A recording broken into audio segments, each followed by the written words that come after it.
आज एक खत लिख रही हूं तुम्हारे नाम। इसे तुम्हारे पते पर प्रेषित करने का साहस शायद कभी नहीं कर पाऊंगी, पर कागज पर उतार रही हूं अपने विचारों को, इस उम्मीद में कि शायद ये ब्रह्मांड इस ऊर्जा को किसी दिन जाने अनजाने तुम तक पहुंचा देगा। तुम अक्सर पूछते हो ना कि तुम मेरे लिए कितने खास हो। बस इतने कि तुम्हें खोने का डर इतना ज़्यादा है कि शायद मैं कभी हिम्मत ही ना कर पाऊं इस सवाल का जवाब दे पाने की। तुम हंसते हो ना ये जान के कि मैं 11:11 पर एक विश मांगती हूँ।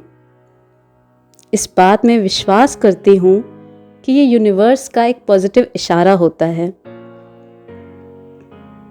उस विश में अक्सर मैं तुम्हारा साथ मांगती हूँ।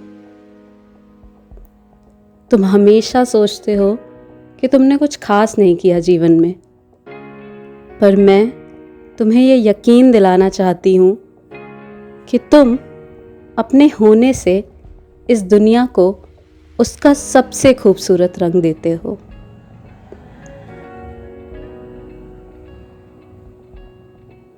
तुम बस तुम होकर मुझे ये विश्वास दिलाते हो कि दुनिया इतनी भी बुरी नहीं है। मैं तुमसे सीखना चाहती हूँ शांत और स्थिर रहना।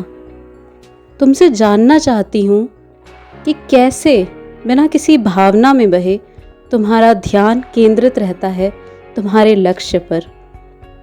कैसे दिन रात कड़ी मेहनत करके भी तुम कभी थकते नहीं।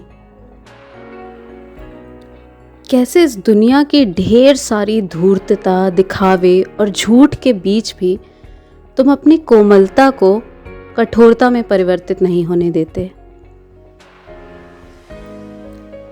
कैसे शांत हो जाता है मेरा व्याकुल मन तुम्हारे एक छोटे से वाक्य से। क्यों हमारे बीच की ये खामोशी भी मुझे सुकून देती है। क्या तुम्हारे पास इन प्रश्नों के उत्तर हैं? मैं तो आज तक नहीं ढूंढ पाई इनके कोई संतोषजनक जवाब। खुद को तुम्हारे लायक बनाने की बहुत कोशिश करती हूँ, पर तुम्हारी हर अच्छाई के आगे वो सारे प्रयास बड़े असफल से मालूम होते हैं। हर चीज को कुछ शर्तों में बांधने वाली स्व केंद्रित मैं तुम्हें खोने से इतना डरती हूँ कि मैंने अपनी सारी शर्तें सिर्फ तुम्हारे होने पर टिका दी हैं। तुम्हारा होना, हमारी कभी कभार थोड़ी बहुत बातचीत हो जाना, इतना ही काफ़ी है मेरे लिए। तुमसे इससे ज़्यादा की कोई उम्मीद नहीं है। तुम्हारी कोमलता मेरे विचारों को कोमल बनाती है। लोग प्रेम के जिस निश्चल स्वरूप को मुक्ति का मार्ग मानते हैं, शायद वैसा ही कुछ मैंने तुम्हारे साथ महसूस किया है। तुम्हारी सरलता के आगे मैं हार जाती हूँ और तुम्हें किसी भी बंधन में बांधने का हक मैं खुद को नहीं दे पाती, फिर वो प्रेम की डोरी से ही क्यों ना हो।